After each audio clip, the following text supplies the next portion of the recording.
Como você sabe, aqui no nosso Novamente estamos estudando, lendo, aprendendo juntos uns com os outros aqui o livro Engolidos pela Cultura Pop. Estou me programando, me ajustando aqui. Mudou, como eu falei agora há pouco, a câmera mudou aqui, então eu preciso de alguns minutinhos para ajustar. Pronto, agora vamos lá.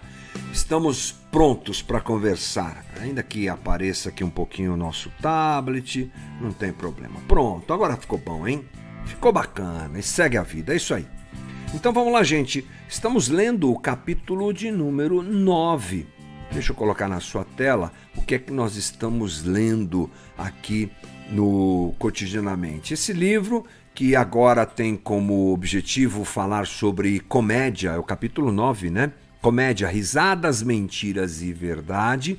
O autor segue um caminho bem interessante. Nas últimas conversas, ou na última conversa sexta-feira, falamos sobre as pistas que a comédia dá. E falamos também, conforme está na tua tela aí a sequência dos assuntos, como a comédia vai até o limite, ela é provocativa e tudo mais. Bem, o próximo ponto apresentado pelo nosso autor é que a comédia também tem um aspecto de crítica social. É uma parte mais curtinha do capítulo e que ele diz o seguinte: o autor cita uma mudança ocorrida nas últimas décadas no conteúdo da comédia. O que antes era simplesmente um instrumento para obter gargalhadas, carrega questões morais. O que é que o Steve Turner está falando aqui, tentando resumir essa conversa, é que a comédia ganhou um aspecto de crítica social. Agora também se avalia as questões que nos cercam através dessa forma de arte que é a comédia, não é? E não é difícil você perceber isso, seja nos stand-ups, seja nas peças, seja nas comédias formatadas e que nos são apresentadas de diversas maneiras. Há sim uma crítica social. Gente falando da guerra, por exemplo, agora, não é? Os comediantes europeus estão aproveitando esse momento para criticar o Putin, né? Da maneira como eles mais podem fazer, que é utilizando a própria comédia. Aqui no Brasil, época de eleições, o que não falta são os memes, né? É meme para cá, é meme para lá, é stand-up falando disso, stand-up falando daquilo. Por quê? Porque a comédia deixou de ter, de algumas décadas para cá, já diz o autor, esse aspecto só de fazer as pessoas rirem. Ela se tornou um instrumento de contestação daquilo que está acontecendo na sociedade. O outro ponto importante é que ele diz que existem visões distorcidas no que se refere às comédias, ou à comédia, melhor dizendo. Então ele diz o seguinte: os comediantes que produzem seu próprio material têm em vista uma visão distinta. Ele está dizendo que quem produz comédia hoje em dia tem, a partir da sua interpretação, uma interpretação que muitas vezes é distinta do que nós estamos acostumados. E isso nos atrai. Ou seja, o cara sobe lá e conta uma piada, ele interpreta aquilo que nos cerca de um outro jeito, distinto do nosso, diferente do nosso. A leitura dele muitas vezes não é igual à nossa, e isso nos atrai. Eles interpretam, eles enxergam e percebem a vida de uma maneira não convencional. E nesse sentido, diz o autor, a comédia é positiva, porque ela nos chama para reflexão. Olha o que esse comediante, essa comediante está falando, apesar de ser uma piada, é sério.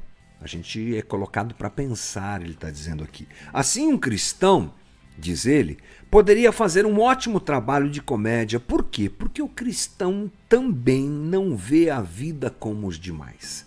Então o Steve Turner, a partir dessa proposta de que o comediante enxerga a vida de forma diferente e reinterpreta a vida de forma diferente, ele pergunta: por que os cristãos não podem fazer, através da comédia, esse mesmo caminho, já que um cristão com certeza vê a vida de forma diferente. Por quê? Um cristão tem uma cosmovisão cristã, que é a leitura da vida a partir do cristianismo, a partir do evangelho.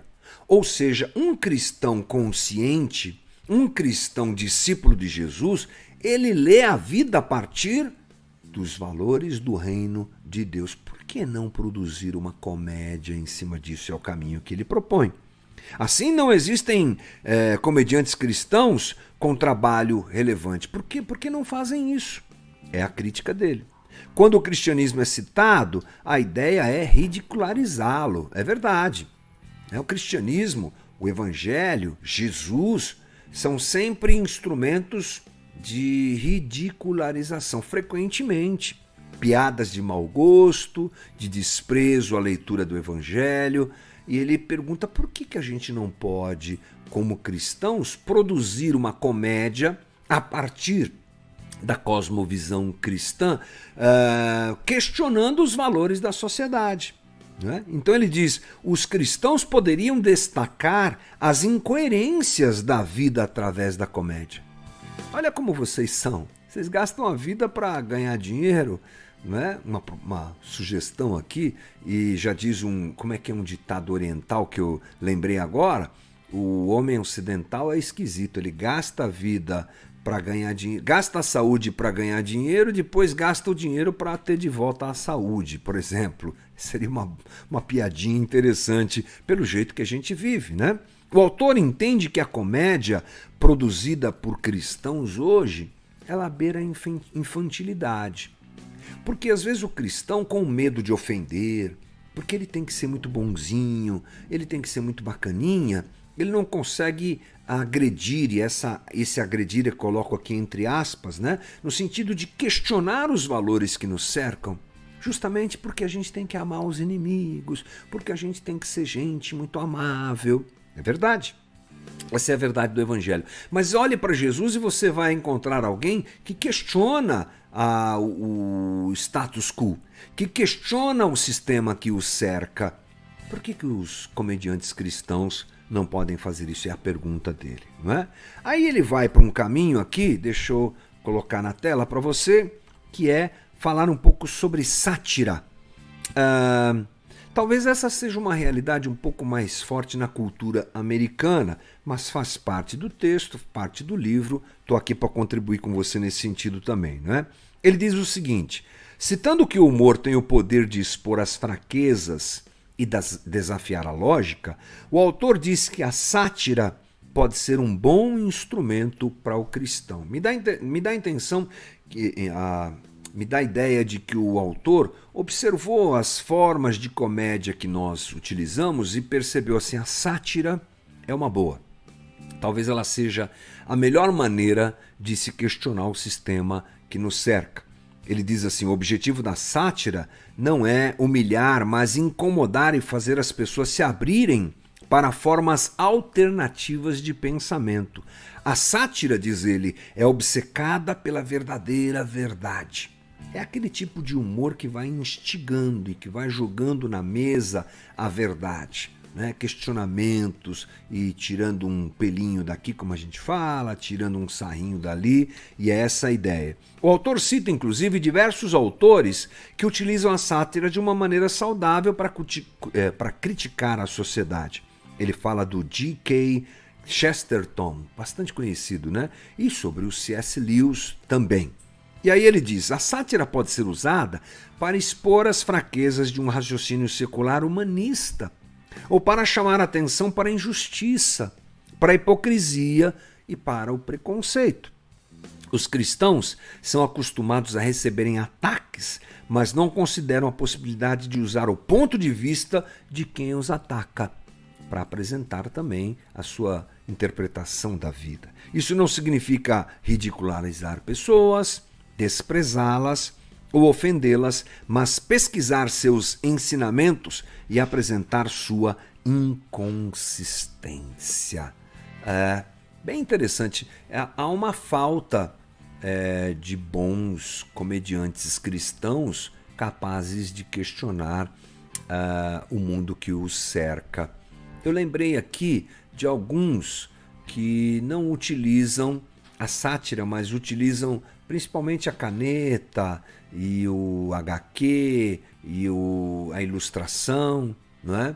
O Asprino é um deles que eu gosto muito, o Rubinho Pirola também gosto muito. Tem o Gesiel Botelho, esse é engraçado, hein? O Gesiel Botelho é engraçado, faz umas postagens legais lá no Instagram, questionando o sistema, às vezes questionando o nosso próprio sistema cristão.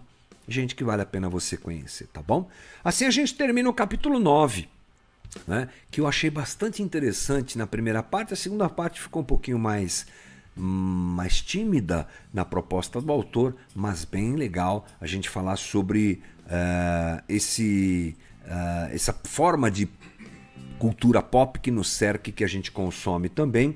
E esse foi o nosso Novamente de hoje, o oferecimento da editora Ultimato, e que nos presenteou com esse livro tão legal que nós estamos lendo aqui juntos, Engolidos pela Cultura Pop. É isso aí, foi bom demais. Bora lá para o próximo novamente daqui 2 dias. Quarta-feira a gente está de volta. Foi.